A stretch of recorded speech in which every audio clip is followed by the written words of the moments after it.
Please take your tithes and offerings in your hand. आपने अपना उपकार लेके आया तो आप अपने हाथ पे ले लीजिए And let us confess the word, and after that we will give. वचन को हम बोलेंगे और फिर बाद में हम बताएंगे। கர்த்தர் என் மேய்ப்பராய் இருக்கிறார், நான் தாழ்ச்சி அடையேன். यहोवा मेरा चरावा है, मुझे कुछ घटी नहीं होगी। சிங்கக்குட்டிகள் தாழ்ச்சி அடைந்து பட்டினி கிடக்கும். सिंह के बच्चे आके भूखे रहेंगे, கர்த்தரை தேடுகிற எனக்கு ஒரு நன்மையும் குறைபடாது. लेकिन जो यहोवा को ढूंढता है उसको किसी प्रकार की कमी घटी नहीं होगी। தேவன் தம்முடைய மகிமை ஐஸ்வரியத்தின்படி परमेश्वर अपने महिमा के ऐश्वर्य से என் குறைவுகளை எல்லாம் கிறிஸ்து இயேசுக்குள் நிறைவாக்குவார். मेरी सारी कमी घटी को यीशु मसीह में आके पूरा करेगा। கர்த்தருடைய வார்த்தையை விசுவாசிக்கிறேன். परमेश्वर के वचन को विश्वास करके இயேசுவின் நாமத்தில் கொடுக்கிறேன். यीशु मसीह के नाम से देता हूँ। ஆமென். आमीन। கொடுக்கிறதான வேளையிலே நாம் கர்த்தருடைய வார்த்தையை சொல்லுவோம். देने समय हम परमेश्वर के वचन की ओर बढ़ेंगे। கடந்த வாரத்திலே ஒரு குறுந்தொடரை நாம் ஆரம்பித்தோம். आज आके एक नया हिस्सा को शुरू करेंगे। இயேசுவின் மீது வைக்கும் விசுவாசம்.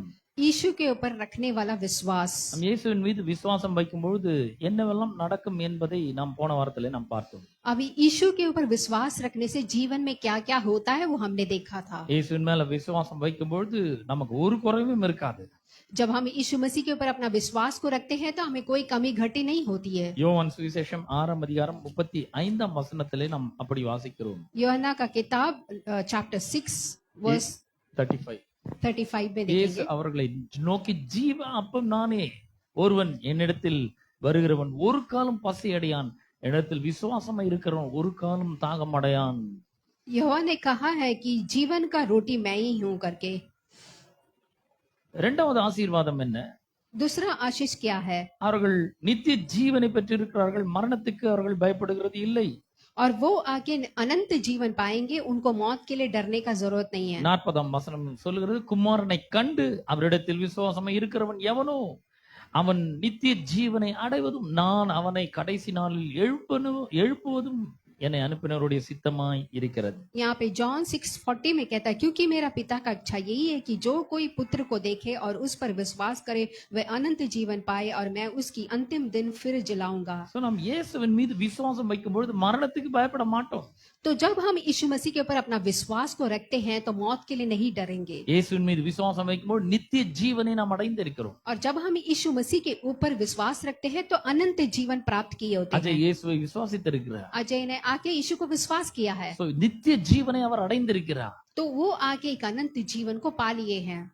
இயேசு அவருக்குள்ளே வாசம் பண்ணுகிறார். अब यीशु मसीह उनके अंदर वास करते हैं। பரிசுத்த ஆவியானவர் அவருக்குள்ளே வாசம் பண்ணுகிறார். पवित्र आत्मा उनके अंदर वास करते हैं। வெறும் அஜய்க்குள்ள மட்டும் இல்ல, இயேசுவை யாரெல்லாம் ஏற்றுக்கொண்டிருக்கிறார்களோ அவர்கள் எல்லாருக்குள்ளும் நித்திய ஜீவன் இருக்கிறது. ना केवल अजय, जो कोई यीशु मसीह को अपना लिए है उन सब के अंदर अनंत जीवन है। இது யோவான் சுவிசேஷம் 7 அதிகாரம் 37 இருந்து 39 வரைக்கும் உள்ள வசனங்களை வாசிக்கிறேன். यूहन्ना का किताब चैप्टर 7 में देखेंगे, 35 से हम पढ़ेंगे। பண்டிகையின் கடைசி நாளாகிய பிரதான நாளிலே இயேசு நின்று சத்தமிட்டு, ஒருவன் தாகமாய் இருந்தால் அவன் என்னிடத்தில் வந்து பானம் பண்ண கடவன். तो यहाँ पे आके पूर्व के अंत में जो मुख्य दिन था, यहाँ पे जो कोई भी प्यासा है वो मेरे पास आओ करके देखते हैं। 37 வேத வாக்கியம் சொல்லுகிறபடி, என்னிடத்தில் விசுவாசமாய் இருக்கிறவன் எவனோ அவனுடைய உள்ளத்திலிருந்து ஜீவ தண்ணீர் உள்ள நதிகள் புறப்பட்டு ஓடும். यहाँ पे वचन क्या कहता है? जो कोई यीशु के ऊपर विश्वास रखता है उसके अंदर एक जीवन का नदी दौड़ता है। தம்மை விசுவாசிக்கிறவர்கள் அடைய போகும் ஆவியை குறித்து இயேசு இப்படி சொன்னார். இயேசு மகிமை படாதிருந்தபடினாலே இன்னும் பரிசுத்த ஆவியானவர் அருளப்படவில்லை. तो यहाँ पे आके जो आके उनके ऊपर विश्वास रखता है उसके बारे में यहाँ पे बताए गए हैं। இயேசுவை விசுவாசிக்கும் பொழுது மூன்றாவது ஆசீர்வாதம் என்ன? உள்ளத்திலிருந்து ஜீவ தண்ணீர் உள்ள நதிகள் புறப்பட்டு ஓடுகிறது. तो तीसरा आशीष क्या है कि जब यीशु के विश्वास करते हैं तो आपके अंदर से कि जीवन का नदी दौड़ता है। இயேசுவை தேவனுடைய குமாரன் என்று விசுவாசிக்க வேண்டும். आपको ये विश्वास करना है यीशु मसीह आके पिता का पुत्र है। யோவான் 9 அதிகாரத்துல ஒரு பிறவி குருடன் பார்வை அடைகிறான். यहाँ पे यूहन्ना का किताब में 9वीं अध्याय में देखते हैं, जन्म का अंधा आके वहाँ पे आंख मिलता है उसे, அவன் இயேசுவிடத்திலிருந்து அற்புதத்தை பெற்றுக் கொள்ளுகிறான். और यीशु मसीह से एक अद्भुत उसे पाता है। அந்த அற்புதத்தை அவன் என்ஜாய் பண்ணுகிறான். और उस अद्भुत का आनंद उठाता है। இன்றைக்கு நமக்கு அற்புதம் தேவையா? நிச்சயமா தேவை. आज के दिन में हमें अद्भुत होना है, जरूर होना है। அநேகருக்கு இன்னைக்கே அற்புதம் நடக்கணும். बहुत सारे लोगों के जीवन में आज ही अद्भुत होना है। தனிப்பட்ட வாழ்க்கையில் அற்புதம் தேவை. आपके पर्सनल लाइफ में एक अद्भुत काम होना है। குடும்ப வாழ்க்கையில் அற்புதம் தேவை. आपके परिवार में अद्भुत काम होना है। பொருளாதாரத்தில் அற்புதம் தேவை. आपके जीवन के जो भी चीज है उसमें आके अद्भुत काम होना है। வேலையிலே பதவி உயர்விலே சம்பள உயர்விலே அற்புதம் தேவை. आपके काम में तनख्वाह बढ़ने में, आपके पोजीशन में आके एक अद्भुत काम होना है। அற்புதங்களை விரும்பாதவர்கள் யாருமே இருக்க மாட்டாங்க. ऐसा कोई नहीं है जो अद्भुत ना चाहता है अपने जीवन அற்புதம் में। நம்ம எல்லாருக்கும் தேவையான ஒன்று, அவசியமான ஒன்று. सब लोग चाहते हैं कि उसके जीवन में एक अद्भुत हो, ஆனா வெறும் அற்புதத்தை பெற்றுக்கொண்டு அதோட நிக்க கூடாது பாருங்க. लेकिन सिर्फ अद्भुत को पाकर आपको वहीं खड़ा नहीं होना है। அற்புதத்தை பெற்றுக்கொள்கிறான். अभी मैंने अद्भुत काम पा लिया है, உடனே யூதர்கள் அவனை புறம்பே தள்ளுவிடுகிறார்கள். अब यहाँ पे आके यहूदिया के लोग आके उसको दूर करते हैं। இயேசு ஏற்றுக்கொள்ளும்போது சில பிரச்சனைகளும் வரத்தான் செய்கிறது. जब यीशु को आप अपनाता है, कुछ मुश्किलों का सामना करना पड़ता है। பாருங்க, இவர் கிறிஸ்தவர் அல்லாத குடும்பத்திலிருந்து இயேசுவை ஏற்றுக்கொண்டு இருக்கிறார். देखिए, भाई ने आके मसीहा नहीं है उस परिवार से आए हैं, மற்றவங்க எல்லாம் ஒரு கீழ்த்தரமா பாக்குறாங்க. और बहुत सारे लोगों ने उनको नीच समझा था, You are so low அப்படின்றாங்க. ரொம்ப கீழ் மட்டமா பாக்குறாங்க, और सब மட்டமா लोग- நினைக்கிறாங்க. और सब लोग आके उन्हें बहुत ही नीचा सोचा था। இந்த 9ஆம் அதிகாரத்துல இவனை கூட புறம்பே தள்ளிட்டாங்க, ஒதுக்கி வச்சுட்டாங்க ஊரை விட்டு. इस चैप्टर योना का किताब चैप्टर 9 में भी हम देखते हैं उस अंधे को दूर कर दिया था गांव से। ஆனா அவனை புறம்பே தள்ளி விட்டார்கள் என்று இயேசு அறிந்து அவனிடத்தில் வந்து, நீ தேவனுடைய குமாரனை விசுவாசிக்கிறாயா என்று கேட்கிறார். लेकिन उसको गांव से दूर कर दिया, इस बात को यीशु जानकर उनसे पूछते हैं, क्या तू मसीहा को विश्वास करता है? அப்ப அற்புதங்களை பெற்றுக்கொள்றதோட நம்ம நிக்க கூடாது பாருங்க. तो हम आके अद्भुत पाने के बाद ऐसे खड़े नहीं हो जाना है। நிறைய பேர் புதுசா சபைக்கு வருவாங்க, बहुत सारे लोग नए से कलीसिया में आते हैं, நிறைய பிரச்சனையோட வருவாங்க. बहुत सारे पढ़ाई करके भी आते हैं। பாஸ்டர் நீங்க தான் எனக்கு ஜெபம் பண்ணணும், எனக்கு வந்து ஜெபம் பண்ணுங்க, இவ்வளவு பிரச்சனை இருக்கு, வியாதி இருக்கு, கடன் இருக்கு, குடும்பத்துல பிரச்சனை இருக்கு, ஜெபம் பண்ணுங்க அப்படின்னு. बहुत सारे लोग पास्टर से प्रार्थना करने बोलेंगे कि मेरे परिवार में बहुत ही मुश्किल है, दुख तकलीफ है। ஜெபித்து முடித்த பிற்பாடு கர்த்தர் அவர்களுடைய வாழ்க்கையில அற்புதத்தை செய்கிறார். प्रार्थना करने के बाद परमेश्वर उनके जीवन में एक अद्भुत काम करते हैं। பிரச்சனை நீங்க உடனே சபை விட்டு நின்றுவாங்க, வரமாட்டாங்க. जब उनका मुसीबत खत्म हो जाता है तो वो कलीसिया आना बंद कर देते हैं। அதனாலதான் இயேசு வந்து கேக்குறாரு, வெறும் அற்புதம் பெற்றுக்கொண்டா மட்டும் போதாதுப்பா, தேவனுடைய குமாரனை நீ விசுவாசிக்கிறாயா? इसीलिए यहाँ पे यीशु मसीह कहते हैं, सिर्फ रोटी पाने से अकेले काफी नहीं है, क्या पिता परमेश्वर को तो विश्वास करता है? இயேசுவை தேவனுடைய குமாரன் என்று விசுவாசிக்க வேண்டும். आपको आके यीशु मसीह आके परमेश्वर का पुत्र है करके विश्वास करना இந்த है। யோவான் தம்முடைய சுவிசேஷத்தை ஏன் எழுதுறேன்னு சொல்லிட்டு 2 வசனத்துல சொல்லி இருக்கிறார். यहाँ पे आके योना का किताब क्यों लिखा गया करके 2 वचन में बोले हैं। யோவான் 20ஆம் அதிகாரம் 30-31 வசனங்கள். चैप्टर 20 वर्स 31-32 पढ़ेंगे। யோவான் 20-30-31 வசனங்கள். जॉन 20:30-31। இந்த புஸ்தகத்தில் எழுதியிராத வேறு அநேக அற்புதங்களையும் இயேசு செய்தார், தம்முடைய சீஷருக்கு முன்பாக செய்தார். तो यहाँ पे आके जो इस पुस्तक में जो नहीं लिखा है, वो अपने चेले के आगे बहुत सारे अद्भुत काम किए हैं। 31ஆம் வசனம், இயேசு தேவனுடைய குமாரனாகிய கிறிஸ்து என்று நீங்கள் விசுவாசிக்கும்படியாகவும் விசுவாசித்து அவருடைய நாமத்தினாலே நித்திய ஜீவனை அடையும்படியாகவும் இவைகள் எழுதப்பட்டிருக்கிறது. तो यहाँ पे वर्स 31 कहता है, परंतु ये इसीलिए लिखा गया कि तुम विश्वास करो कि यीशु ही परमेश्वर का पुत्र मसीहा है। பைபிள் ஏன் எழுதப்பட்டிருக்கிறது? तो यहाँ पे लिखा गया है से யோவான் ஏன் தம்முடைய சுவிசேஷத்தை எழுதுகிறாரு? யோहन्ना क्यों ये किताब को लिखता है? நீங்கள் இயேசுவை தேவனுடைய குமாரன் என்று விசுவாசிக்க வேண்டும். तो यीशु ही परमेश्वर का पुत्र है करके आपको विश्वास करना है, விசுவாசித்து அவருடைய நாமத்தினாலே நித்திய ஜீவனை அடைய வேண்டும். और उस नाम को विश्वास करके अनंत जीवन को प्राप्त करना You है। must receive the eternal life. That was the goal of God the Father. परमेश्वर का उद्देश्य यही है कि आप अनंत जीवन प्राप्त करें। வெறுமனே அற்புதங்களை செய்யறது மட்டும் கிடையாதுங்க. सिर्फ आपके जीवन में अद्भुत काम होना है करके नहीं है, அவரை தேவனுடைய குமாரன் என்று விசுவாசிக்க வேண்டும். आपको ये विश्वास करना है कि वो परमेश्वर का पुत्र है। ஆகவே யோவான் தம்முடைய சுவிசேஷத்தில் எழுதுகிறார், இதுல எழுதி இராத அநேக அற்புதங்களையும் இயேசு, ऐसे बहुत सारे अद्भुत काम हैं जो यीशु मसीह ने अपने चेले के सामने किए हैं। ஏகப்பட்ட அற்புதங்களை அவர் செய்திருக்கிறார். बहुत सारे अद्भुत काम यीशु मसीह ने किए हैं। அதெல்லாம் எழுதுனா புஸ்தகமே போதாது அப்படின்ற. अगर वो सब कुछ लिखेंगे, अभी चैप्टर 21 लास्ट वचन पढ़ूंगा। இயேசு செய்த வேறு அநேக காரியங்களும் உண்டு. और यहाँ पे ऐसे बहुत से काम हैं जो यीशु ने किए हैं। அவைகளை ஒவ்வொன்றாக எழுதினால் எழுதப்படும் புஸ்தகங்கள் உலகம் கொள்ளாது என்று எண்ணுகிறேன். यदि वो एक एक करके लिखा जाता है तो वो समझता नहीं है। Jesus did many miracles. यीशु मसीह ने बहुत सारे अद्भुत काम किए He हैं। did innumerable miracles. और बहुत सारे अनगिनत उन्होंने अद्भुत काम किए हैं। When we start writing all those miracles, the books that were written will not be enough. अगर उस सारे अद्भुत काम को एक एक करके लिखा जाएंगे तो ये किताब काफी नहीं है। பட் வெறும் மிரக்கல் பண்றதுக்கு தான் மட்டும் வந்தார் அவரு. क्या यीशु मसीह सिर्फ अद्भुत काम करने के लिए आए हैं? நோ, அவருடைய கோல் வந்து அவருடைய லட்சியம் வேற ஒன்றா இருந்தது. ऐसा नहीं है, यीशु मसीह का लक्ष्य ही कुछ और था। நாம் அவரை தேவனுடைய குமாரன் என்று விசுவாசிக்க வேண்டும், நித்திய ஜீவனை அவர் நாமத்தினாலே அடைய வேண்டும். यीशु आके पिता का पुत्र है करके विश्वास करना है और अनंत जीवन पाना है We करके। must receive the eternal life. आपको आके अपने जीवन में अनंत जीवन पाना है। So I'm going to ask you a question. What is eternal life? मैं आपसे एक सवाल पूछूंगा, अनंत जीवन का मतलब क्या है? The answer lies in 1 John 5:20. यहाँ पे 1 जॉन 5:20 में बताता है, அன்றியும் நாம் சத்தியம் உள்ளவரை அறிந்து கொள்வதற்கு தேவனுடைய குமாரன் வந்து நமக்கு புத்தியை தந்திருக்கிறான். तो यहाँ पे आके इस यहाँ पे जानते हैं कि परमेश्वर का पुत्र गया है और वो हमें एक समझ दिया है। God has given us understanding और यहाँ पे परमेश्वर ने हमको एक समझ दी है to know the true God. कि हम उसके सच्चे को पहचाने। அவருடைய குமாரனாகிய இயேசு கிறிஸ்து எனப்பட்ட சத்தியம் உள்ளவருக்கு உள்ளும் இருக்கிறோம். क्योंकि आके उसके पुत्र यीशु मसीह के रहते हुए उसके अंदर है हम। சத்தியம் உள்ளவருக்குள்ள நாம் இருக்கிறோம். हम सत्य के अंदर हम लोग है। When we believe, when we put our faith on Jesus Christ, God took us and immersed in Jesus Christ. तो जब आकर हम यीशु मसीह के ऊपर अपना विश्वास रखते हैं तो परमेश्वर आके हमें उठाकर मसीहा में जोड़ते हैं। Through the Holy Spirit, Jesus has come into our hearts and live 24/7 in us. और यहाँ पे आके इस पवित्र आत्मा के द्वारा मसीहा हमारे हृदय में जीते हैं 7 दिन आके 24 घंटा। 1 John 5:20 continues, இவரே மெய்யான தேவனும் நித்திய ஜீவனுமாய் இருக்கிறார்.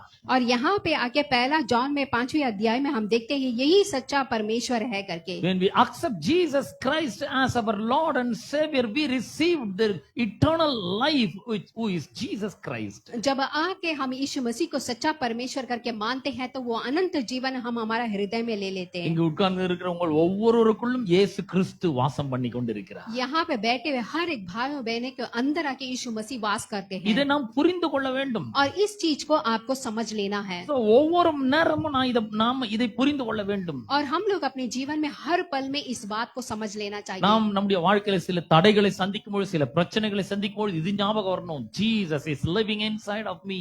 हमारे जीवन में हम कई प्रकार के रुकावट मुश्किलों का सामना करते हैं, लेकिन आपको ये समझ लेना है कि यीशु मसीह आपके अंदर है। ஒரு பிரச்சனை சந்திச்சோம்னா ஐயோ போச்சுங்க, வாழ்க்கையே போச்சு, எதிர்காலமே போச்சுன்னு புலம்ப கூடாது. अभी एक मुश्किल आपके जीवन में आ जाता है तो मेरा फ्यूचर चला गया करके बड़बड़ाना नहीं है। நான் இந்த பிரச்சனை காட்டிலும் பெரியவர் எனக்குள்ள இருக்கிறார். इस मुसीबत से भी बढ़कर यीशु मेरे अंदर है करके सोचना है। அவர் எனக்குள்ள இருக்கிறனால இந்த பிரச்சனையை விட நான் பெருசா இருக்கிறேன். यीशु मसीह मेरे अंदर होने के कारण ये मुसीबत मेरे लिए बड़ा नहीं இதை है। நான் ஒண்ணு இல்லாம பண்ணுவேன். और इसको मैं आके चूर करूंगा। இந்த பிரச்சனையிலிருந்து நான் வெளியே வருவேன். और इस मुसीबत से मैं जरूर बाहर आऊंगा। இந்த செங்கடலை வெற்றிகரமாக கடப்பேன். और इस समुद्र को मैं जरूर पार இந்த करूंगा। யோர்தானை வெற்றிகரமாக கடப்பேன். और इस योरदान को आके मैं पार करूंगा। இந்த எரிகோ மதிலை மிதிப்பேன். और इस यरीहो का दीवार को मैं तोड़ूंगा। இந்த பிரச்சனையின் மேல வெற்றியை எடுப்பேன் என்று சொல்லணும். और इस मुसीबत के ऊपर मैं जीत पाऊंगा। அப்பதான் இயேசு உங்களுக்குள்ள வாழ்ந்து கொண்டிருக்கிறார் என்பதை நீங்கள் விசுவாசிக்கிறீர்கள் என்று அர்த்தம். तभी आके आप यीशु मसीह आपके अंदर जी रहे करके आप विश्वास करने का अर्थ है। அப்ப ஒரு கிறிஸ்தவன் யார்? अभी वो मसीहा के लोग कौन है? அவரும் அற்புதங்களை பெற்றுக்கொள்றவன் கிடையாது. वो सिर्फ अपने जीवन में अद्भुत काम पाने का नहीं है। The Christian means the one who received the eternal life which Jesus himself. एक क्रिश्चियन का मतलब क्या होता है कि जो अनंत जीवन पा लेता है, यीशु मसीह को अपना लिया So होता है। 24 மணி நேரமும் இந்த ஜீவன் நமக்குள்ளே தான் இருக்கிறது. तो 24 घंटा वो जीवन हमारे अंदर ही है। இயேசு யோவான் 7:37 இயேசு சொல்றாரு, என்னை விசுவாசிக்கிறவருடைய உள்ளத்திலிருந்து ஜீவ தண்ணீர் உள்ள நதிகள் புறப்பட்டு ஓடும். यहाँ पे योवाना का किताब 7वीं अध्याय में आके 37-38 में देखते हैं कि यहाँ पे अनंत जीवन उसके अंदर ही है। அவர் எதை பத்தி சொல்றாருன்னா பரிசுத்த ஆவியானவர் பற்றி தான் சொல்றாரு. वो किसके बारे में बोलते हैं? पवित्र आत्मा के बारे में बोलते हैं। நீங்க ஒருவேளை யோசிக்கலாம், இதுல என்னங்க ஒரு பெரிய விசேஷம் இருக்கு, பரிசுத்த ஆவியானவர் நான் விசுவாசித்தேன், பரிசுத்த ஆவியானவர் உள்ள வந்துட்டாரு அவ்வளவுதான் அப்படின்னு. अभी आप विश्वास करेंगे तो पवित्र आत्मा अंदर आ गया। இல்ல பரிசுத்த ஆவியானவர் நமக்குள்ள வந்து என்றென்றைக்கும் வாசம் பண்றது அவ்வளவு சுலபமான ஒரு விஷயம் கிடையாது. क्योंकि पवित्र आत्मा हमेशा हमारे अंदर वास करना एक आसान बात नहीं है। யோவான் சுவிசேஷம் 14ஆம் அதிகாரத்திலே இயேசு இப்படி சொல்லுகிறார். யோனா का किताब चैप्टर 14 में कुछ ऐसा कहते हैं। 16-17 வசனத்தை வாசிக்கிறேன். நான் பிதாவை வேண்டிக் கொள்வேன், அப்பொழுது என்றென்றைக்கும் உங்களுடனே கூட தங்கி இருக்கும்படி உங்களுடனே கூட இருக்கும்படிக்கு சத்திய ஆவியாக வேறொரு தேற்றரவாளனை அவர் உங்களுக்கு தந்தருளுவார். यहाँ पे जॉन चैप्टर 14 वर्स 16 में ये कहता है कि मैं पिता से विनती करूंगा कि वह तुम्हारे एक सहायक देगा। உலகம் அந்த சத்திய ஆவியானவரை காணாமலும் அறியாமலும் இருக்கிறபடியால் அவரை பெற்றுக்கொள்ள மாட்டாது. அவர் உங்களுடனே வாசம் பண்ணி உங்களுக்கு உள்ளே இருப்பதால் நீங்கள் அவரை அறிவீர்கள். 17 कहता है अर्थात सत्य का आत्मा जिस संसार के ग्रहण नहीं कर सकता है क्योंकि वह उनको देखता है। இயேசு இந்த உலகத்திலே அவர் உயிரோடு இருந்த நாட்களிலே அவர் சீஷர்களை பார்த்து இதை சொல்லுகிறார். अब यीशु मसीह इस दुनिया में जीते समय वो अपने चेले को देखकर इस बात को कहते हैं, நான் போனா இன்னொரு தேற்றரவாளனை நான் உனக்கு அனுப்புவேன். मैं जाऊंगा और एक सहायक मैं तुम्हारे लिए भेजूंगा। அவர் யாரு? और वो कौन है? அவர் சத்திய ஆவியானவர். और वो सत्य वो है। அவர் என்ன பண்ணுவாரு? और वो क्या करते हैं? அவர் உங்களுடனே வாசம் பண்ணுவார். और वो सत्य का आत्मा आपके साथ वास करेगा। அவர் உங்களுக்குள்ளே இருப்பார். और वो आपके अंदर रहेगा। எத்தனை நாள் இருப்பார்? எத்தனை மணி நேரம் இருப்பார்? कितना दिन रहेगा? कितने घंटे रहेंगे? 16ஆம் வசனம் சொல்றார், என்றென்றைக்கும் உங்களுடனே கூட இருக்கும்படிக்கு. यहाँ पे आके 16 में देखते हैं हमेशा आप लोग के साथ रहने के लिए। So he is always with us. तो वो सर्वदाई हमारे साथ है। நாம பிரச்சனைகளை சந்திச்சாலும் சரி, சந்திக்கலனாலும் சரி, आप मुसीबत को चाहे फेस करो या ना करो, நம்ம கடன்ல வாழ்ந்தாலும் சரி, நல்லா இருந்தாலும் சரி, हम बुरे रहे या अच्छा रहे, the Holy Spirit is always living inside of us. पवित्र आत्मा सर्वदाई हमारे अंदर रहता है। He never leaves us, never forsakes us. और वो कभी भी हमें छोड़ के नहीं जाता है। He is living inside of us. और वो हमारे अंदर ही जीता है। என்றென்றைக்கும் உங்களுடனே கூட இருக்கிறார். यहाँ पे वचन कहता है वो सर्वदाई तुम्हारे साथ रहे, உங்களுக்கு உள்ள தங்கி இருக்கிறார். आपके अंदर वास करता है। இந்த தேற்றரவாளன்னா என்ன அர்த்தம்? अब ये सहायक का मतलब क्या है? He is a helper. वो हमें मदद करता He है is a comforter. और आपको आके He सहारा is our देता है। counselor. और वो हमें बात दिखाता He है is our advocate. और हमारे साथ रह के हमें हर बात में He एडवोकेट करता है। is our all in all. वो ही हमारा सब कुछ है। He can help you in any time of your life. और वो आपको हमेशा मदद कर सकता है। Whatever situation may be, he can help you. चाहे आप कोई भी परिस्थिति में क्यों ना हो, आपको मदद कर सकता है। அவர் நிச்சயமா உங்களுக்கு உதவி செய்ய முடியும். वो हमेशा आपको सच में मदद कर सकता है। But the question is whether you seek his help or not. That is what the question. पर यहाँ पे सवाल क्या है? क्या आप उनका मदद को चाहते हैं? நம் பிரச்சனைகளை சந்திக்கும் பொழுது முதல்ல அவர்கிட்ட போறோமா? क्या आप जब परिस्थितियां मुश्किल में सहते हैं, आप पहले परमेश्वर के पास जाते हैं? என்னன்னைக்கு எனக்குள்ள ஒருத்தர் இருக்காரு. हमेशा मेरे अंदर एक जी रहा है என்றென்றைக்கும் அவர் உள்ளதான் இருக்கிறார். और हमेशा मेरे अंदर वो सहायक है। நான் ரட்சிக்கப்பட்டேன், இப்ப எங்க அப்பா ரட்சிக்கப்படணும், எங்க அம்மா ரட்சிக்கப்படணும். मैंने तो उद्धार पा लिया, अभी मेरा माता पिता उद्धार पाना है। What can I do, brother? अब मैं क्या करूं? Ask the Holy Spirit. आप पवित्र आत्मा से पूछिए And he can help you. और पवित्र आत्मा मदद करेगा आपको। He knows how to save your mom and dad. उनको पवित्र आत्मा को पता है आपके माता पिता के पास क्या बात करना है। He knows very well how your brothers and sisters can be saved. पवित्र आत्मा कैसे जानता है कि आपके भाई बहन कैसे बचाए जा सकते हैं। He knows how to help you. पवित्र आत्मा जानता है कि आपको कैसे मदद करना உங்களை है। எப்படி வழி நடத்தணும்ன்றது அவருக்கு தெரியும். उनको पता है आपको कैसे राह உங்களை चलाना எப்படி है। கைட் பண்ணணும், எப்படி லீட் பண்ணணும்னு அவருக்கு தெரியும். आपको आपके जीवन में कैसा चलना है उन्हें पता है। நாம என்ன பண்றோம்? நம்மளே யோசிச்சுட்டு இருக்கோம், எப்படி இந்த பிரச்சனையில இருந்து வெளியே வர போறோமோ தெரியல. लेकिन हम लोग क्या सोचते हैं, इस मुसीबत से कैसे बाहर आएंगे, வேலை எப்படி கிடைக்குமோ, मुझे काम कैसे मिलेगा, ப்ரொமோஷன் எப்ப வருமோ, मेरे काम में प्रमोशन कब आएगा, salary increase எப்ப வருமோ, இன்கிரிமெண்ட் सैलरी कब इंक्रीज होगा।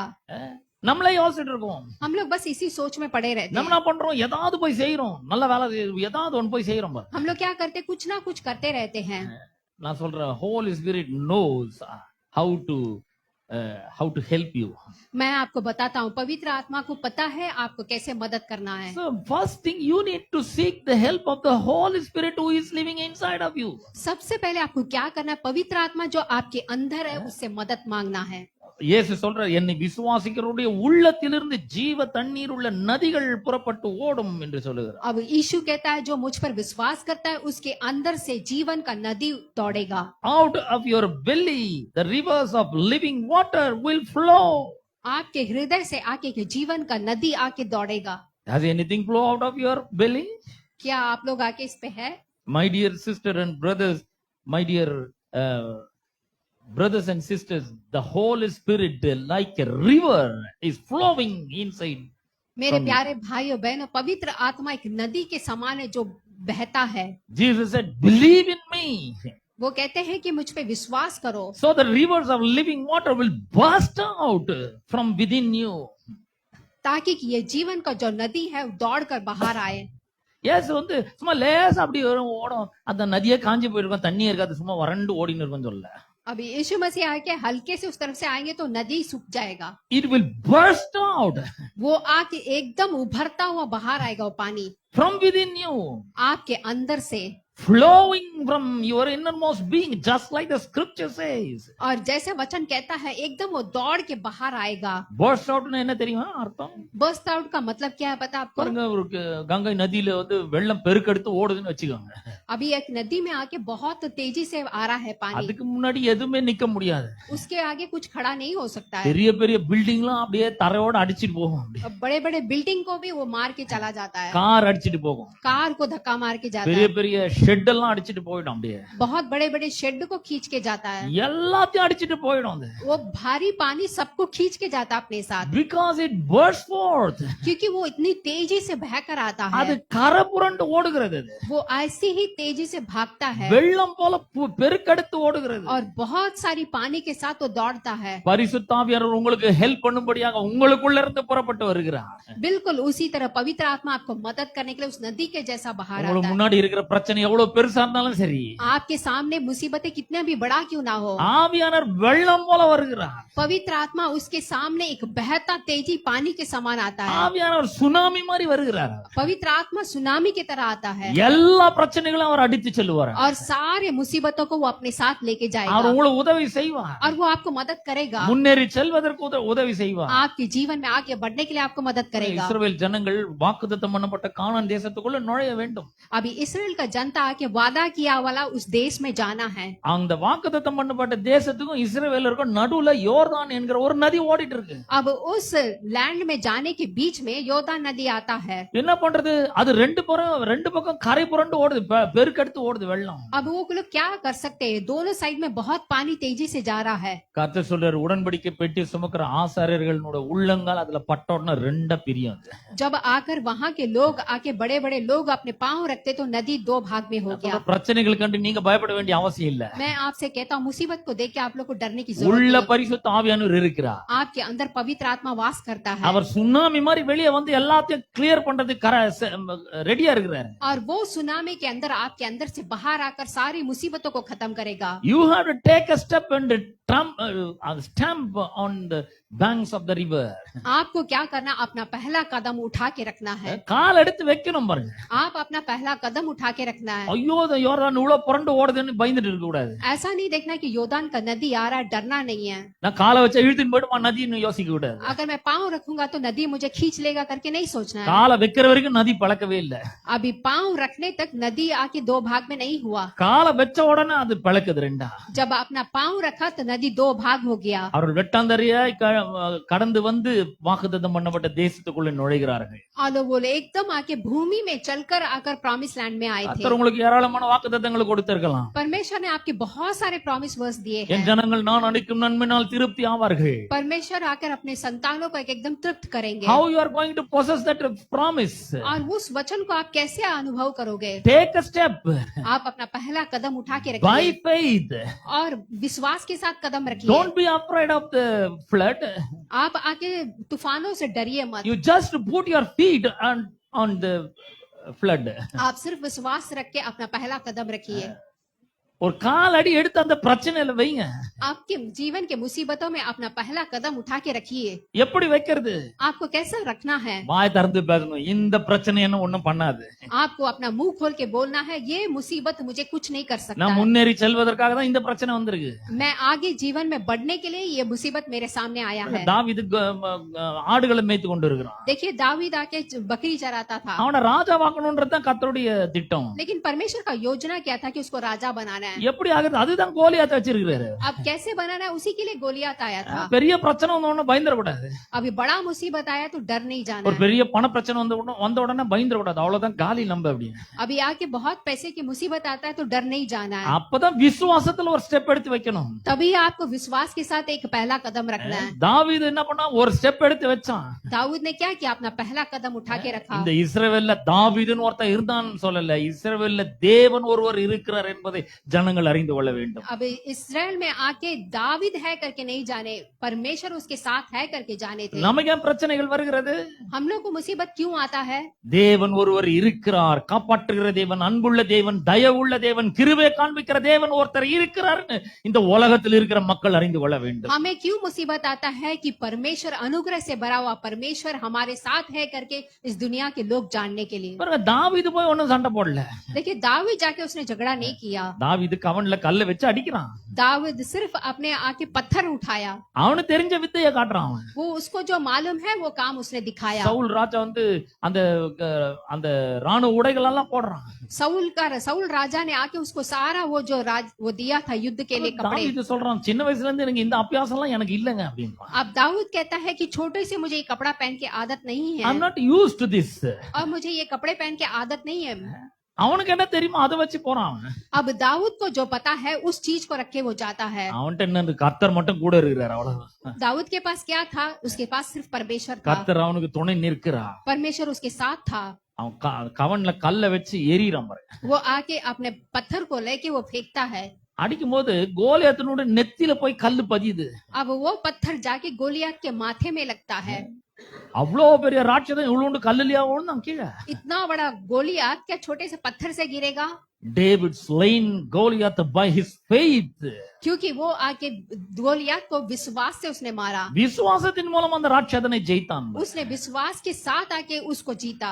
அப்ப கர்த்தர் கூட இருக்கிறாருன்ற விசுவாசம் நமக்கு இருக்க வேண்டும். तो आपको आपके जीवन में परमेश्वर आपके साथ है करके आपको विश्वास करना है। பாருங்க, ஒரு கல் வந்து இப்படி ஹிட் பண்ணனா இப்படிதான் விழணும் கீழே.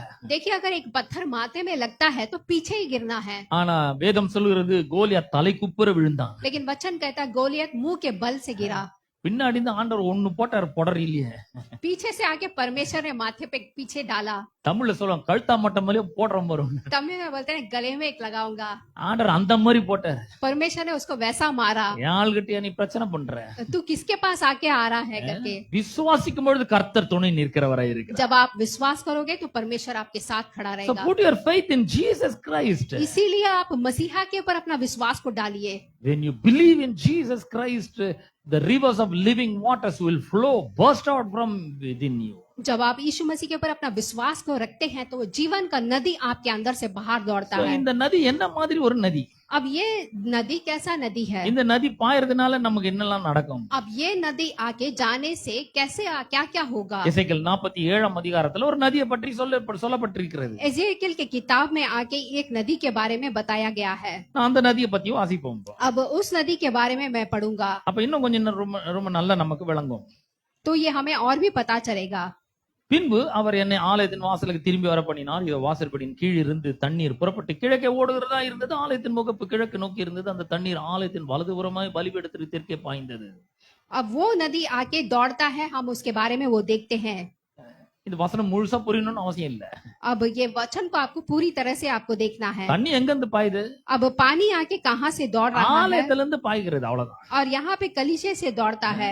ஆலயத்துல இருந்து தண்ணீர் பாய்கிறதா இருக்கிறது. अब यहाँ से आके कलीसिया से आके नदी दौड़ता है। யார் இப்ப இது வந்து பழைய உடன்படிக்கையின் கீழே எசேக்கியேல் வாழ்ந்து கொண்டிருக்கிறார். ये आके पुराना नियम में आके एजेकियल आके जीता है। புதிய உடன்படிக்கையில யார் ஆலயமா இருக்கிறோம்? अब नए नियम में कौन आके कलीसिया बन के हैं? 1 கொரிந்தியர் கொரிந்தியர் 3-16 வசனத்தை நான் உங்களுக்காக வாசிக்கிறேன். पहला कुरिन्थियन का किताब 3 अध्याय में मैं पढ़ूंगा। நீங்கள் தேவனுடைய ஆலயமா இருக்கிறீர்கள் என்றும் தேவனுடைய பரிசுத்த ஆவியானவர் உங்களில் வாசமா இருக்கிறார் என்றும் அறியீர்களா? और आप ही आके परमेश्वर का कलीसिया हो और पवित्र आत्मा आप में वास करता है। அப்ப இங்க கொரிந்தியர்ல அப்போஸ்தலனாகிய பவுல் எப்படி எழுதுறாருன்னு பாருங்க. तो यहाँ पे कुरिन्थियन की किताब में अपोस्तल पौल कुछ ऐसा लिखते हैं। அவர் 16 வசனத்துல அவர் சொல்றாரு, यहाँ पे 16 वचन में वो कहता है, don't you realize that together you have become God's inner sanctuary and that the Spirit of God makes his permanent home in you? यहाँ पे 1 कोरिन्थियन चैप्टर 3 वर्स 16 में देखते, क्या तुम नहीं जानते कि तुम ही परमेश्वर के मंदिर हो और परमेश्वर का आत्मा तुम पे वास करता है। பவுல் சொல்றாரு, don't you realize, நீங்க உங்களுக்கு கவனிக்கிறீங்களா, நீங்க நீங்க யோசிச்சு பாக்குறீங்களா அப்படிங்கிறாரு. यहाँ पे पौल कहता है, क्या तुम नहीं जानते हो that together you have become God's inner sanctuary? कि परमेश्वर का मंदिर है और परमेश्वर तुम पे वास करता है। அதாவது கடவுளும் நீங்களும் வேற வேற கிடையாது, together அப்படிங்கிறாரு, ஒன்னா இருக்கிறீங்க அப்படிங்கிறாரு. तो यहाँ पे परमेश्वर आप दोनों एक साथ है करके कहते हैं। அப்புறம் சொல்றாரு, அப்படின்னா என்ன அர்த்தம்? the spirit of God makes his permanent home in you. इसका मतलब क्या है कि पवित्र आत्मा आपके अंदर एक घर बना के है। பரிசுத்த ஆவியானோட சொந்த வீடு மாதிரி நானும் நீங்களும். अब पवित्र आत्मा आप और मैं आके खुद के घर जैसा है। சிலர்லாம் சொந்த வீடு கட்டிட்டு இருக்கீங்க. कुछ लोग आके अपना घर बनाए होते சொந்த हैं। வீடு கட்டின பிறகு அதுல போய் வாசம் பண்றோம், அவ்வளவுதான். हम लोग आके खुद का घर बनाते हैं, उसमें जाके रहते हैं। யார் வீடு? எங்க வீடுன்றோம். अब किसका घर बोलेंगे? मेरा घर बोलेंगे। பரிசுத்த ஆவியானவர் உங்களை பார்த்து சொல்றாரு, she is my home, permanent home, he is my permanent home, the Holy Spirit says. अब पवित्र आत्मा आपको देख के कहता है, ये मेरा परमानेंट घर है करके। Paul pleads you, just realize that you are the temple of the Holy Ghost. यहाँ पे पौल कहता है कि क्या आप लोग जानते हो कि तुम ही आके मंदिर हो करके। அப்ப ஆலயத்திலிருந்து தண்ணீர் ஓடுகிறது. तो यहाँ पे मंदिर से आके पानी बहता है। இன்றைக்கு நீங்களும் நானும் தான் தேவனுடைய ஆலயமாய் இருக்கிறோம். आज आप और हम ही आके परमेश्वर के मंदिर है। நமக்குள்ள இருந்து புறப்பட்டு ஓடுகிற பரிசுத்த ஆவியானவர் பற்றி தான் இந்த வேத வசனம் சொல்லுகிறது. और वचन यही कहता है कि हमारे अंदर से जो पवित्र आत्मा जाके दौड़ता है। அந்த இந்த 47 அதிகாரம், எசேக்கியேல் 47 அதிகாரத்துல நம்ம பார்க்கும்போது 7 வசனம் சொல்லுகிறது. एजेकियल 47 वर्स 7 कहता है, நான் நடந்து வருகையில் இதோ நதி ஓரத்தில் இக்கரையிலும் அக்கரையிலும் வெகு திரளான விருட்சங்கள் இருந்தது. तो यहाँ पे आके लौटकर मैंने देखा कि यहाँ पे नदी के दोनों तट पर बहुत से वृक्ष है। 8 வசனம், அவர் என்னை நோக்கி, இந்த தண்ணீர் கிழக்கு தேசத்துக்கு புறப்பட்டு போய் வனாந்தர வழியாய் ஓடி கடலில் விழும், இது கடலில் பாய்ந்து விழுந்த பின்பு அந்த தண்ணீர் ஆரோக்கியமாகும். तब 8वीं वचन हम देखते हैं कि मुझसे कहा कि ये सोता पृथ्वी के देश के ओर से बह रहा है। பாருங்க, தண்ணீரை இந்த நதி ஆரோக்கியமாக்குகிறது. तो देखिए ये नदी जो है कि इसको आके एकदम आरोग्य बनाता है। தண்ணி போய் இந்த நதி போய் அங்க விழுந்த உடனே அந்த தண்ணீரையே ஆரோக்கியமாக்குகிறது. तो जब आकर ये नदी में जाके ये पानी गिरता है तो पानी पूरा साफ हो जाता है। கடலில் விழும் அப்படின்னு சொல்லிருக்கு. तो ये समुद्र में जाके गिरेगा बोलता है। எந்த கடல்? कौन सा समुद्र? பார்க்கும்போது அது டெட் சி, சாக்கடல் என்று சொல்லப்பட்டிருக்கிறது. तो यहाँ पे आके जो कि साफ की समुद्र, அது சவக்கடல், சவக்கடல்னு பேர். அது लाल समुद्र करके, அது உப்பு கடல்னு சொல்லுவாங்க. तो वो पानी खारा होता है। கடலில் பாய்ந்து விழுந்த பின்பு அது அதின் தண்ணீர் ஆரோக்கியமாகும். और उसका जल आके मीठा हो जाएगा करके लिखा है। ஆங்கில வேதம் சொல்றது, as it flows into the stagnant waters, that water becomes fresh water. तो यहाँ पे जब नदी बहता है तो वो पानी आके एकदम मीठा और साफ हो जाता है। When the Holy Spirit flows in from within us, he refreshes us. तो जब पवित्र आत्मा नदी के समान हमारे से बाहर आता है तो हमें एक नया बनाता है। He gives strength to our spirit, soul and body. और वो हमको आके बल देता है அவர் நம்முடைய மனதை தெளிவிக்கிறார். और हमको हमारे मन को एक साफ करता है। That water becomes fresh. और वो पानी एकदम फ्रेश हो जाता है। 9 வசனம் சொல்கிறது, சம்பவிப்பது என்னவென்றால் இந்த நதி போகும் இடம் எங்கும் சஞ்சரிக்கும் ஜீவ பிராணிகள் யாவும் பிழைக்கும். तो ये नदी आके 9वीं वचन में देखते, जहां जहां जाता है जीव जंतु मछलियां सब बहुत बढ़ेंगे। பாருங்க, இது சமுத்திரம்னு எங்கெல்லாம் பைபிள்ல வருதோ அதெல்லாம் திரளான ஜனக்கூட்டத்தை குறிக்கிறது. तो जहाँ जहाँ वचन में समुद्र आता है वहाँ बहुत सारे लोगों का मतलब है। நமக்குள்ள பரிசுத்த ஆவியானவர் நதி போல ஓடிக்கொண்டே இருக்கிறார். अभी हमारे अंदर आके पवित्र आत्मा नदी के समान दौड़ता है। இந்த நதி என்ன மாதிரி நதி? ஆரோக்கியமாக்கும் நதி, செழிப்பாக்கும் நதி, ஆசீர்வதிக்கிற நதி. अब ये नदी कैसा है? आशीष देने वाला नदी है, செத்து போனதெல்லாம் உயிர்ப்பிக்கிற ஒரு நதி. और जो भी मर जाता है उसको जीवन देने वाला नदी है, லைஃப் கிவிங் வாட்டர். और ये जीवन देने वाला एक पानी है। when the water flows it gives life. तो जब ये नदी बाहर दौड़ता है तो आपको जीवन देता है। so to those which is dead. तो जो मरे हैं उसको ये पानी जीवन देता है। ஏன்னா இங்க வந்து பார்க்கும்பொழுது எல்லாம் பிழைக்கும் என்று சொல்லப்பட்டிருக்கிறது. तो यहाँ पे हम देखते हैं कि सब कुछ आकर बचेगा। இந்த கடல் வந்து பாத்தீங்கன்னா சாக்கடல் வந்து எப்படிப்பட்டதுன்னா எந்த ஜீவராசியுமே இருக்காது அதுல. ஏன்னா அது உப்பு அதிகமா இருக்கிறதுனால அதுல வந்து அந்த ஜீவராசிகள் வாழவே முடியாது. अब ये खारे पानी वाले समुद्र में कोई भी जीव जंतु जी नहीं सकते हैं। வாழ தகுதியற்ற ஒரு தண்ணீரை இந்த நதி போய் ஆரோக்கியமாக்குகிறது. अब जो समुद्र जिसमें कोई जीव जंतु नहीं था, ये नदी जाकर उसका मीठा साफ पानी करता है। 9ஆம் வசனம் சொல்லுகிறது, இந்த நதி போகும் இடம் எங்கும் சஞ்சரிக்கும் ஜீவராசிகள் பிழைக்கும், யாவும் பிழைக்கும். यहाँ पे नवी वचन में हम देखते हैं कि जहाँ जहाँ ये नदी जाएगा वहाँ के जीव जंतु मछलियां बहुत हो जाएंगी। Wherever the river flows, all living creatures will live and thrive. और जहाँ जहाँ ये नदी जाएगा वहाँ पे जीव जंतु और मछलियां बहुत ही हो जाएगी, Schools of fish will be very plentiful. और मछलियां आके बहुत सी हो जाएगी। நல்லா ஞாபகம் வச்சுக்கோங்க, இந்த நதி போய் இந்த திரள் கூட்டத்துல போய் விழுது, அப்ப பாத்தீங்கன்னா ஏராளமான மச்சங்கள் பெருக ஆரம்பிக்கிறார். देखिए जब ये नदी आके एक जगह पे गिरता है तो वहाँ पे बहुत सारे आके मछलियां हो जाती है। இந்த நதி ஒரு பெரிய செழிப்பை கொண்டு வருகிற நதியாய் இருக்கிறார். अब ये नदी आके बहुत बड़ा एक आशीष लेके आता है। அது மட்டும் இல்ல, for wherever the river goes it brings healing and everything will come alive. और जहाँ कहीं भी ये नदी जाता है हर जगह पे आके जीवन लेके आता है। யோவான் சுவிசேஷம் 1 யோவான் 5ஆம் அதிகாரம் 19ஆம் வசனம் சொல்லுகிறது, நாம் தேவனுடைய பிள்ளைகளாய் இருக்கிறோம் என்றும் இந்த உலகம் முழுவதும் பொல்லாங்கனுக்குள் கிடக்கிறது என்றும் அறிந்திருக்கிறோம். तो யோனா का किताब यहाँ पे 5वीं अध्याय में हम देखते हैं कि यहाँ पे हम जानते हैं कि हम परमेश्वर से हैं और सारे संसार उसके दृष्टि में वश है। உலகம் முழுவதும் பொல்லாங்கனுடைய இறுக்கமான பிடிக்குள் கிடக்கிறது என்றும் அறிந்திருக்கிறோம். तो ये संसार उसके दृष्टि में वश पड़ा है। 1 योहान 5:19 19 வாசிங்க हिंदीல. हम जानते हैं कि हम परमेश्वर से हैं और सारा संसार उसके दृष्टि के वश में पड़ा है। सारा संसार உலகம் முழுவதும், तो ये सारा संसार उसकी दृष्टि में वश पे है, वश में है, பொல்லாங்கனுக்குள் கிடக்கிறது என்று அறிந்திருக்கிறோம். तो यहाँ पे आके बहुत सारे आके बुरे चीजें हैं करके देखते हैं। எபேசியர் 2ஆம் அதிகாரம் 1ஆம் வசனம் சொல்கிறது, எல்லாரும் வந்து மரித்தவர்களாய் இருந்த அக்கிரமங்களினாலும் பாவங்களினாலும் மரித்தவர்களாய் இருந்த நம்மை கிறிஸ்துவுடனே கூட உயிர்ப்பித்தார். तो एफिशियन में हम देखते हैं कि जो भी मरे हैं उसको आके मसीहा के द्वारा हमें जिलाए हैं। Ephesians 2:1 says like that. एफिशियन 2:1 बताता है। அக்கிரமங்களாலும் பாவங்களாலும் மரித்து போயிருக்கிறோம். तो यहाँ पे जो भी है कि जो अपराधों में है, पापों में है, वो आके मारे हुए थे। We need the life giving river. अब आके जीवन देने वाला एक नदी चाहिए हमको, Because everybody is dead in sins and iniquities. क्योंकि यहाँ पे सब लोग अपराधों और पापों में भरे हुए हैं। We need this river of living water. अभी हमको आगे जीवन का नदी चाहिए। Wherever the river goes it brings healing. और जहाँ कहीं भी ये नदी जाता है वहाँ पे एक साफ करता है। We need this river, my dear beloved brother and sisters. मेरे प्यारे भाइयों बहनों, अब ये नदी हमें चाहिए। Because in this world so many people are in diseases. क्योंकि इस दुनिया में बहुत सारे लोग हैं जो आके बीमारों से हैं, They are in pain. वो लोग दर्द में हैं। We need this healing river. तो ये आके चंगाई का एक नदी चाहिए।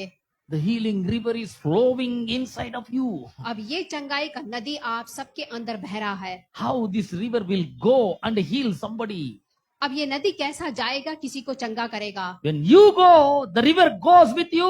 जब आप जाएंगे आपके साथ वो नदी भी जाएगा। That is why Jesus said, when you lay your hands on the sick, they will be recovered. इसीलिए यीशु मसीह ने कहा है, जब आप आके किसी रोगी के ऊपर अपना हाथ रखोगे तो चंगा होंगे। நீங்க போய் விசுவாசிக்கிற நீங்கள் விசுவாசிக்கிறனா உள்ளத்துல ஜீவ தண்ணீர் உள்ள நதிகள் ஓடும். விசுவாசிக்கிற நீங்கள் அவங்களால நடக்க மாட்டாங்க. வியாதிஸ்தர் மேல கையை வைப்பார்கள், அப்பொழுது அவர்கள் சொஸ்தமாவார்கள்.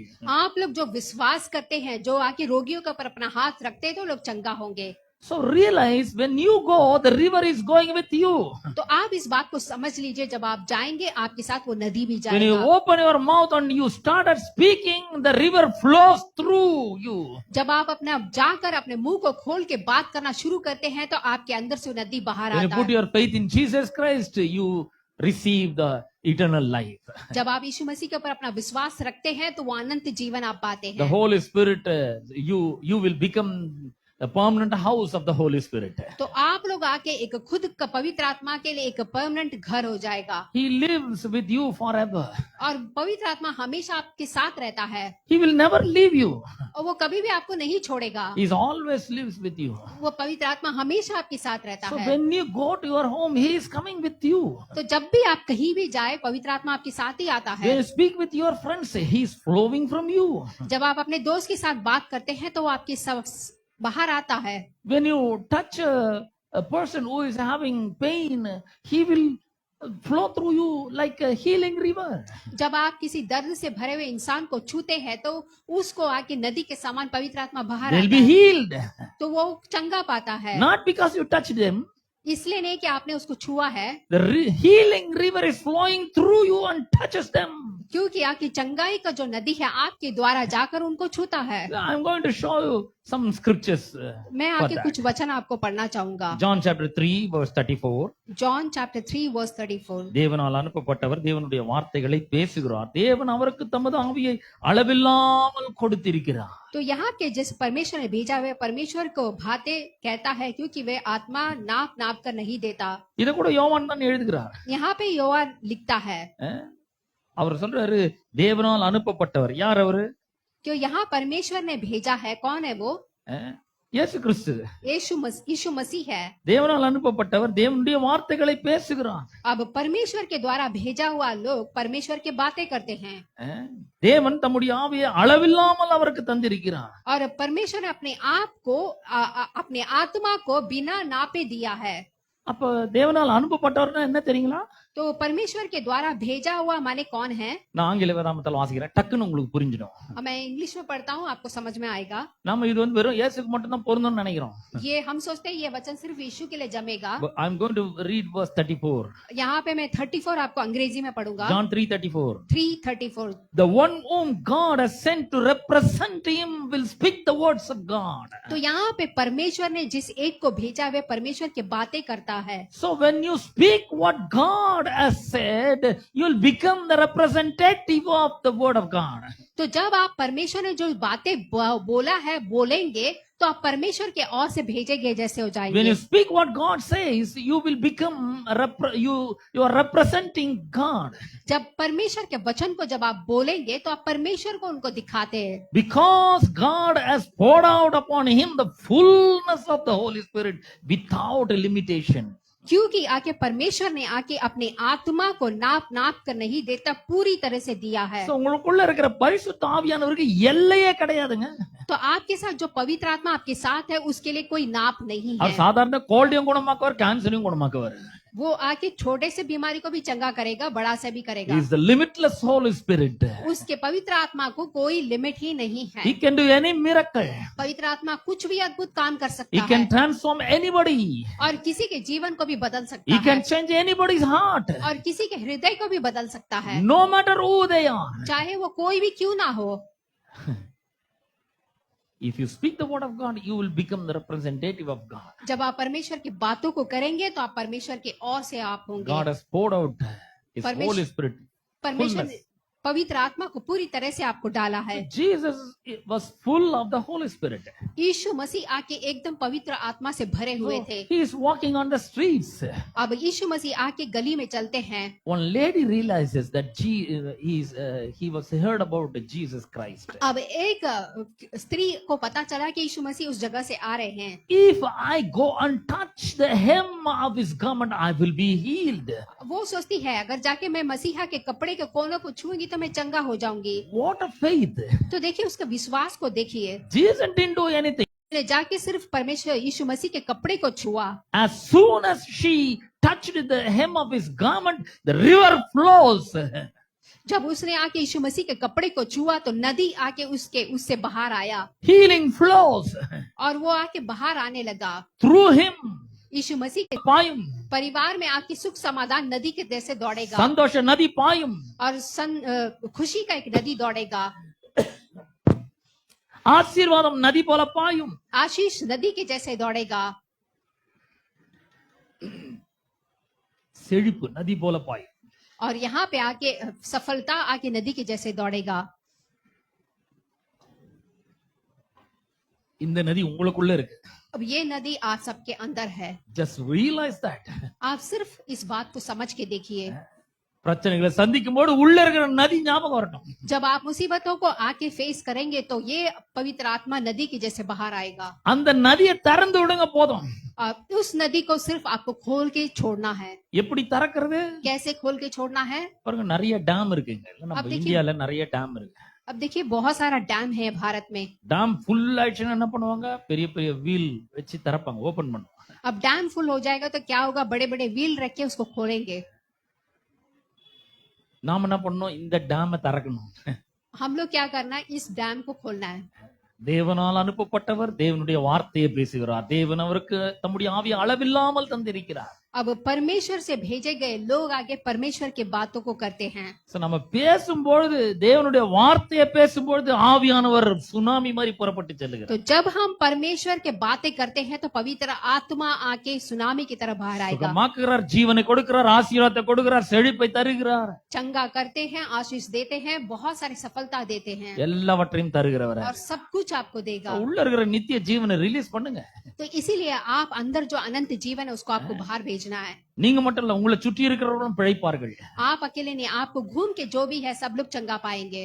உங்க வீடு மட்டும் இல்ல, நீங்க போற இடம்லாம் ஆசீர்வாதமா நிரம்பும். आपका घर अकेले नहीं है, आप जहाँ जहाँ जाते हैं वो भी आशीष से रहेंगे। So every day, every minute release the spirit of God, overflowing river of God. तो एक एक दिन आकर आप आके इस नदी को बाहर डालें। By speaking the word of God. कैसे आपको रिलीज करना है? परमेश्वर का वचन को बोलकर। மத்த எல்லாத்தையும் அந்த ரிவர் பாத்துக்கும். अब बाकी सब आके ये रिवर देख लेगा। நீங்க எதை பத்தியும் கவலைப்பட வேண்டியது இல்லை. आपको किसी के बारे में चिंता करने की जरूरत नहीं है। அந்த நதியின் வெள்ளத்துல கடன்லாம் அடிச்சிட்டு போயிடும். अब उस नदी के बहाव में सब कुछ मुसीबतें खींच के चला जाएगा। கவலை பலவீனம்லாம் அடிச்சிட்டு போயிடும். आपकी चिंता बलहीन सब चला जाएगा। கவலை எல்லாம் கண்ணீர் எல்லாம் அடைச்சிட்டு போயிடும். அது आपका चिंता आंसू सब चला जाएगा। உங்களுக்கு சமாதானத்தையும் சந்தோஷத்தையும் மகிழ்ச்சியும் கொடுக்கும். आपको समाधान, खुशी सब कुछ देगा। So check out, release and see what the result. तो What will आप be the result? तो आप आके अपने मुंह से इस परमेश्वर के वचन को रिलीज करके देखिए। எத்தனை பேர் ரிசல்ட் வேணும்னு சொல்றீங்க? कितने लोग को रिजल्ट चाहिए? Release the Holy Spirit. पवित्र आत्मा जो आपके अंदर है उसको रिलीज करिए। Release the word of God. परमेश्वर के वचन को आप रिलीज Speak कीजिए। God, what God says. परमेश्वर जो कहता है उसे आप बात करिए। Don't say what you think. आप ये मत बोलिए आप क्या सोचते हैं। Say what God says. परमेश्वर क्या कहता है सिर्फ आप उसको बोलिए With faith, विश्वास के साथ। you will see the glory of God. आप जरूर महिमा देखेंगे जीवन में। His glory and His power will be manifested in and through you. परमेश्वर की महिमा और सामर्थ्य आपके जीवन में दिखेगा। Amen. Amen. God bless you all. Let us all stand together for prayer. Our beloved sister will pray for. सब खड़े होंगे, प्रार्थना करेंगे। पिता परमेश्वर, इस समय के लिए, इस अद्भुत दिन के लिए हम आपका धन्यवाद करते हैं परमेश्वर। इस अद्भुत वचन के लिए पिता परमेश्वर हम धन्यवाद करते हैं। पवित्र आत्मा आप हमारे अंदर जीने के लिए हम आपका धन्यवाद करते हैं। हम जो कोई भी पिता परमेश्वर हमारे जीवन की परेशानी, हर एक मुसीबतों को अपने मुंह को खोलकर अपने वचन को बोलकर पिता परमेश्वर हम हमारे जीवन के सारे मुसीबतों में जीत पाने के लिए आप मदद करें पिता परमेश्वर। हम धन्यवाद करते हैं आप हमारे साथ रहने के लिए। इस समय पे यहाँ पे मौजूद हर एक भाइयों बहनों को आपके हाथ पे सौंपती हूँ। उनके घर परिवार को सौंपती हूँ, उनके काम को, उनके खाना पानी को सौंपती हूँ। आशीष कीजिए पिता परमेश्वर, हर एक चीज में आप उनको आशीष कीजिए। यीशु मसीह के नाम से उनको और उनके परिवार को हम आशीष करते हैं पिता परमेश्वर। इस पूरे हफ्ते उनको संभाल के रखिएगा, उनकी जरूरतों को पूरा करेगा, मन कामनाओं को पूरा करेगा। प्रभु के दास को और उनके परिवार के लिए हम प्रार्थना करते हैं, आप आशीष कीजिएगा। सब कुछ आपके हाथ पे सौंपते हैं, यीशु मसीह के नाम से मांगते हैं, सुन और ग्रहण कर। Amen. प्रभु यीशु मसीह का अनुग्रह और परमेश्वर का प्रेम और पवित्र आत्मा की सौभाग्यता तुम सबके साथ होती रहे। And all the saints of God